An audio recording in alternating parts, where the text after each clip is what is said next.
What is going on, ladies and gentlemen? And as you can see here, we have EAR, EAR, 12.50% down today. So I believe my prediction was bullish. Yeah, overall, I was pretty bullish on this thing from just the month. It does seem like we opened right here. We fell straight through it. And now, this is just the effect of us topping into a supply area, which was not that big of a top either. So, again, pretty interesting.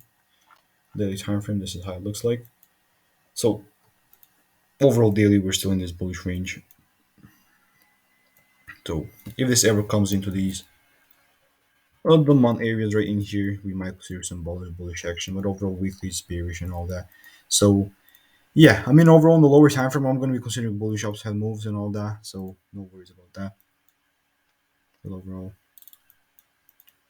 yeah, we are going to see, man. Like we are definitely going to see what's going to be happening, what the price is going to be telling us. So as you can see, we got the shift right here, and we're going to see if this is actually going to deliver.